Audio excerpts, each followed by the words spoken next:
Hi, I am Dr. Tiffany Row, and thanks so much for joining me for this webinar today.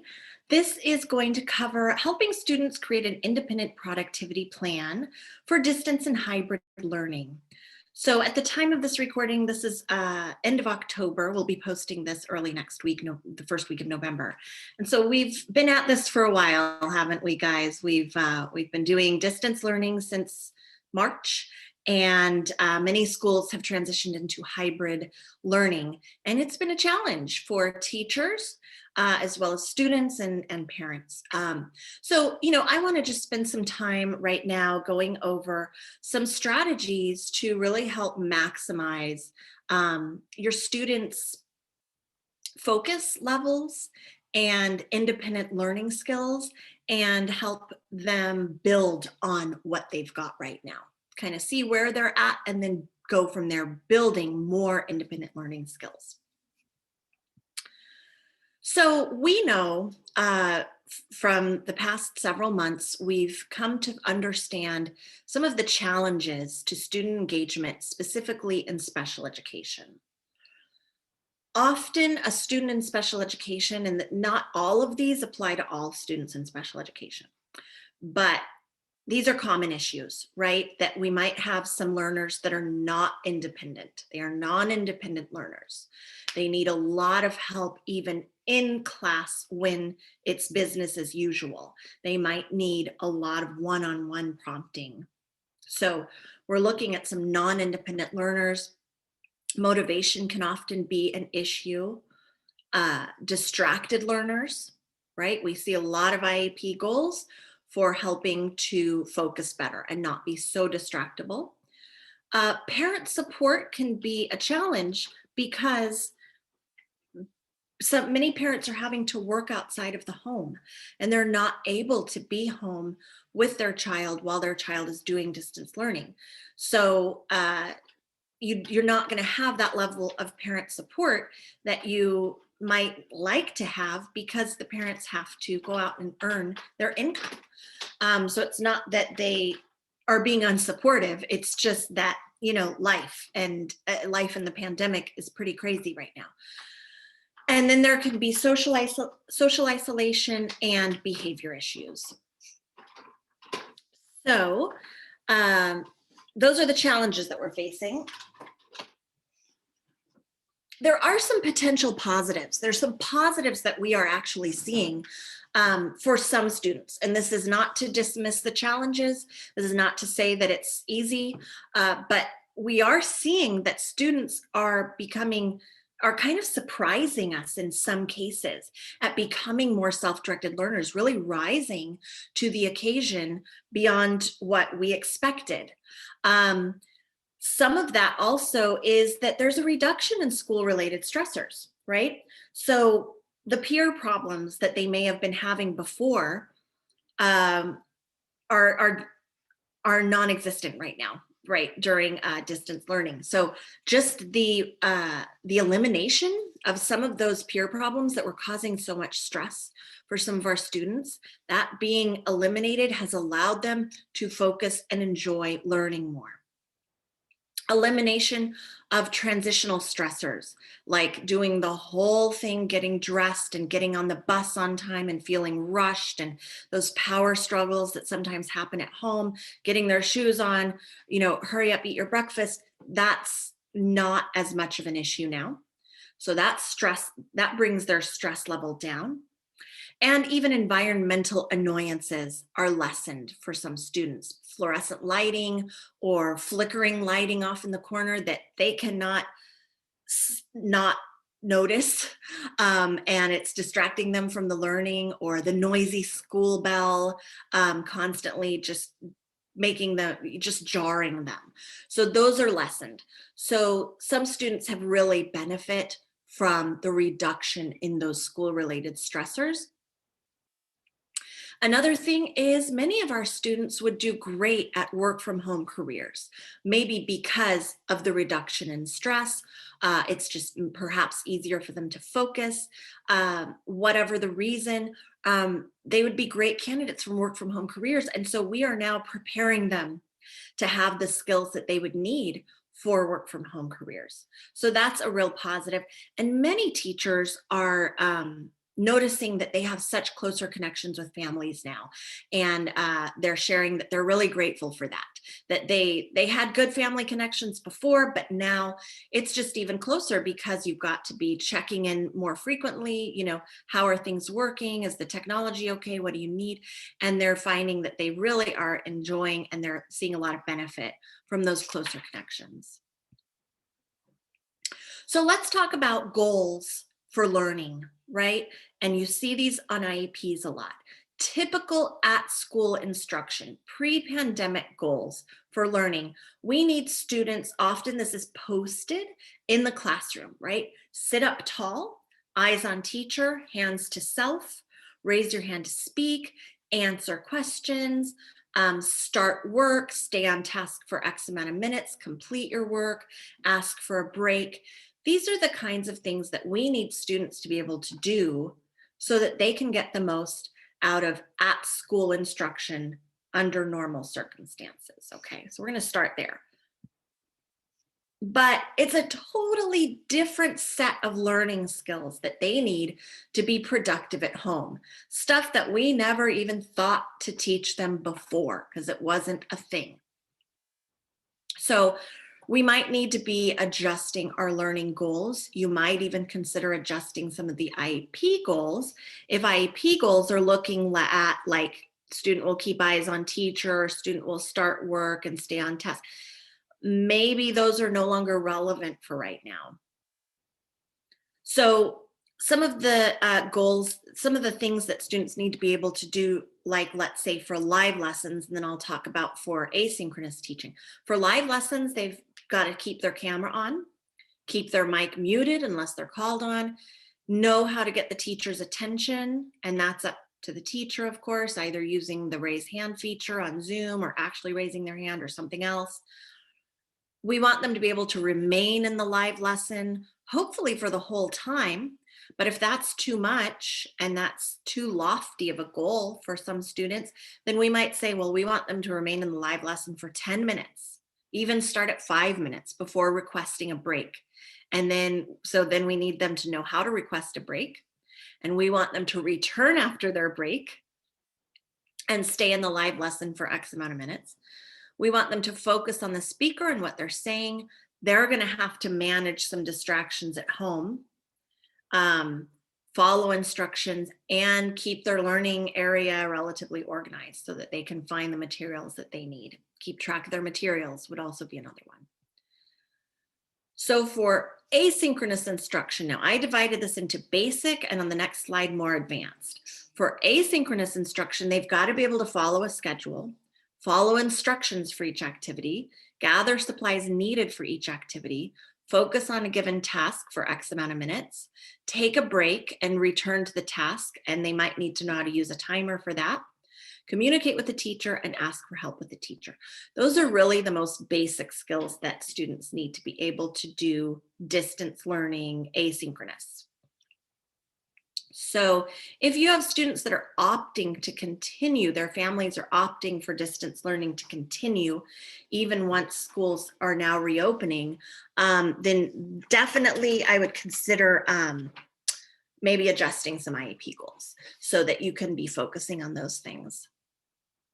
Okay, now some more advanced skills for self-directed learning. If you have older students and maybe some of them are doing this just fine, then you can look at stepping it up to the next level. And this is where developing some of those skills for possibly a work from home job in the future, these are the goals that are really going to come in handy for that. Developing their own daily schedule. Okay, maybe they're at a point where they don't need you to create the daily schedule for them. They can develop their own, and I'll talk about that later. Create a plan to complete each activity. Monitor how well the plan is going, right? So this is a metacognitive goal. Be able to monitor their plan or their schedule or their activity plan, and then make adjustments, reflect on how it's going and adjust accordingly. That's what we want all of our students to be able to do. And I think that sometimes we miss a little bit on providing them with the opportunity to learn that skill, because we just kind of do that for them. And we don't really think about, oh, how can we pass the buck to the student on this? So this is a great opportunity if some of your students are ready for this, or you want to just give it, pass it off to them and see how they do. Collaborate with others to complete group work using available platforms like breakout rooms or maybe email, etc. Use different sources to find information, represent ideas in different forms, and independently choose how to represent ideas. So by that, I mean, maybe they can choose to either write an essay or create a project or draw a picture and write a little something about the picture. That's really a UDL kind of a thing, multiple means of expression here. Set their own learning and productivity goals, mentor and encourage other students. So if they get good at these goals, then they can become a mentor to other students on helping them with their learning and productivity goals. Ask for help from their teacher and their peers. Persist through challenges and use self-monitoring. So I'll talk more about many of those. But one thing that you can consider is choosing a schedule. Time-oriented versus task-oriented. Many people, children and adults, tend to prefer one over the other. Consider offering both options as a starting schedule, and then students can switch. So you can offer both options, students can pick one and then switch to another. And I'm going to give you examples of each and then they can get to know their learning style better and their productivity style. Young students, as well as those with communication needs, may benefit from picture schedules. So the one that I'm going to show you is just super basic written schedule, but you could consider picture schedules if you have Boardmaker or some PEX-like pictures that you can embed. And also be sure you're embedding any hyperlinks that they're going to need throughout the day right there in their schedules, whether it's Zoom sessions, contact emails for everybody, you, the speech therapist, any other support that they get, and assignment instructions, any maybe video instructions, etc. So here's a sample of a time-oriented schedule. Super simple. I just use the graph available in the PowerPoint, but it's 8 to 8:30 is a morning meeting every day. And then 8:30 to 9 is ELA or math, that sort of thing. Recess every day from 10 to 10:15. Now, if you are doing a lot of live instruction, then you're going to go ahead and set a time-oriented schedule. But if you are doing less live instruction or sometimes live instruction, then you might consider a task-oriented schedule as another choice. So, Monday, here are the things you've got to get done on Monday. It's more of a list. Play a math game, sight word practice, read 30 minutes, write a letter to a friend, and do a yoga video. And then probably down at the bottom, it would be upload all of your work, maybe to do the yoga video. I don't know how they would show you that they completed it, but somehow show you that they completed all of these things. So that's a task-oriented schedule. Personally, I like task-oriented schedules for myself, but like I said, everybody's different. So it's helpful to try both out and then see what students like, and then they can get back to you, okay, how did the time-oriented schedule go? What did you guys think? Let's try task-oriented next week. Check in, have those conversations so that you can guide students in determining what works best for them. And here's some ways to do that, helping them understand their independent work style. You can bookend each day with time for reflections. This leads to deeper thinking and cognitive growth, as shown by research. So you can ask students to share or write or draw how they're feeling at the beginning of the day. And then how do they want to spend their free time that day? What do they want to do on their breaks? And what do they think will help them stay motivated? And you'll need to respond with encouragement, feedback, and some helpful strategies. And then at the end of the day, again, have students share their feelings, review their successes and challenges, and discuss what worked and what needs to be tweaked. Okay, so obviously you might do this in a really simplified way if you have young students or students with limited verbal ability right now. But if your students are more talkative and kind of able to reflect, then you can really go far with this. Another option too, or another thing to consider, is giving students flexible seating options. So you can encourage flexible seating and offer suggestions for flexible seating at home. So you've probably maybe used flexible seating in your classroom by now. It's really taken off in schools, or you've at least seen it done. And that's just basically giving students different options, because we've learned over time that not all students are focused at their best by sitting crisscross or sitting at a desk. Sometimes that is the best thing for them, but sometimes they might need to sit on the floor with their legs straight out, or lean up against maybe the leg of a desk, or sit on their lay on their tummies, and they're more focused. So here are some options that you can teach them to use at home. And then one thing that you could do is encourage students to, okay, everybody, let's try lying on your tummy on the floor. And then after 10 minutes or 5 minutes, okay, let's all get up and let's talk about, how did you guys like that on a scale of 1 to 5? 5 meaning you loved it, 1 you hated it. Where's everybody at? All right, tomorrow we're going to try standing at a tall counter in your kitchen, and let's see how your focus is there. Then we'll talk about sitting up at your desk, if they have a balance ball maybe, or just sitting on a sofa cushion on the floor, or making a fort and sitting on top of pillows in the fort. So these are options that probably most of them could do at home, and it might help them find something that helps them be a little more productive. Okay, mindful hyperfocus. So this I got from Edutopia. So if you went to Edutopia and then just searched in their search bar for mindful hyperfocus, then you could find the full thing there. But it's a process of helping students to focus really well on one task for a given amount of time. So you select an activity or an assignment. I would start simple and fun, something that's not hard to focus on, so that they have some success with this. And they learn how to do the mindful hyperfocus before incorporating something more challenging, right? Set a timer. So, you would set a timer, you ask the students to set a timer for 2 minutes, 5 minutes, wherever you think is a good starting point. Get all distractions out of sight. So you might have to walk students through that. Okay, what's around you that might be distracting? Is your dog trying to get your attention? You might need to lock your dog out of the room for now. Is there a ticky clock that just bothers you? Let's take that out of the room. Once they begin working, they should focus only on that one activity or assignment and nothing else.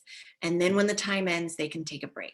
Sounds really simple, but it's a way to mindfully increase your focus. So I know we always talk to kids, okay, guys, it's math. We're going to set a timer, really focus on your math. But this is a more focused way to learn to focus. And then there is, I believe this is also maybe embedded in the Edutopia article, I can't remember, but there's a quiz called How Persistent Are You? And I realize now I can't share links since this is a pre-recorded webinar, but if you're able to see that, you could go to that. It's just a cool quiz to learn how persistent you already are. It's kind of fun to take yourself as well. And if you have older students who would be able to take that quiz, it's fairly simple, but maybe more for older students, then that's another way they could learn about their learning style and currently how persistent they are with tasks. And then, motivation. So we've got to help kids stay motivated. And here's some ways to do that. For one thing, apply real life problems to assignments and activities to make the content more meaningful. We do that already in our teaching. So just remember to continue doing that even with distance learning activities. Break down activities into a task analysis and use scaffolding to ensure they can successfully complete activities. So often when we're teaching in person, we do this already, right? We might make a task analysis for an IEP goal or for a learning activity, and we're going over it ourselves as teachers, but we might not be sharing it with the students. this might be the time to share that with your students and say, okay, here's the task, here is the teeny baby steps to work towards that task, and then help them all along the way, because maybe they can do this step, but this step they're going to need modeling to do it. So use that good scaffolding to ensure that they're able to complete all those little baby steps to complete the whole activity. Self-evaluation and monitoring. So let's see, I think okay. So I have another webinar out on self-monitoring. And so you can view that for more ideas on self-monitoring, but self-monitoring is awesome. So I recommend looking into that. It's kind of that satisfaction of the check mark, right? I love checking things off that I've gotten done, and students can also get a lot out of that as well. You can provide specific feedback on effort, planning, time on task, self-reflection, as well as work completion and work quality. But if the work quality is not great, but they planned, they focused, they reflected, recognize that process and the product. Just really make sure to recognize their effort almost above anything else. And I think then you'll start to see some improvement over time. And then there's differential reinforcement. So differential reinforcement means that maybe you're going to reinforce them a little bit for putting in a little bit of effort, and then you're going to reinforce them a lot for putting in a lot of effort. So I would look that up. It's a really great, very effective method of reinforcement is differential reinforcement. So let's say you have a student who starts all of their work or most of it, but finishes almost none of it. So you could reinforce them, still give them some kind of positive reinforcement, whatever it is, but just a little bit, because they're starting. So that's awesome. And then, you know what, if you can get some of your work done, for every piece of work you get done, then you'll get this level of reinforcement. And that level of reinforcement needs to be really cool to them. And it's very, very effective for sometimes stubborn behaviors too. One rule that I really like in terms of behavior that I have personally found very effective in working with students is the 5-to-1 rule. Okay, so that means you're going to give 5 positives for every 1 piece of constructive feedback. If it feels like overkill on the positives, you're doing it right, because that's what's going to give you a snowball effect of positive behavior. So find something to give them some positive feedback on. 5 things. Even if it feels like you're really pulling, find 5 things and then give them that one thing to grow on. They're going to take it a lot better. And they're going to feel good, and it's very effective. So a few ideas for reinforcement, things that don't cost any money or really take much work, is a positive text or email to the parents, maybe, and the student. 5 minutes of extra recess, student gets to be morning meeting leader, a ticket. You can give out like tickets, virtual tickets, to show off their pet or a toy or their bedroom. So you can, provide 5 minutes for that. Okay, who has tickets to show something of their own? Let's do those now. A homework pass. You can collaborate with parents on reinforcements that might already be available at home that they can follow up with. Maybe Zoom lunch with a teacher and aide, just the 2 of them, or they get to bring a friend. So lunch with teacher was always a really fun reinforcement. Under normal circumstances, you can still do those, but just over Zoom. Maybe you let the student pick the next read aloud book, or pick the next virtual field trip from a list of possible field trips. There's another webinar that will be available on virtual field trips, by the way. Or even a ticket to sleep in one morning and show up, 30 minutes late to school, if you think that would be allowed. All right, so in summary, it's important to just keep a really positive mindset, and your students will follow suit. You may need to adjust their learning goals to reflect distance or hybrid learning. Assist them in developing, reviewing, and revising a daily schedule. Encourage flexible seating options to increase focus, and then be sure to motivate and reinforce their efforts. All right, so thanks so much for joining me and spending this time with me today. I really applaud that you invested in your growth as an educator, and I wish you all the best. Bye.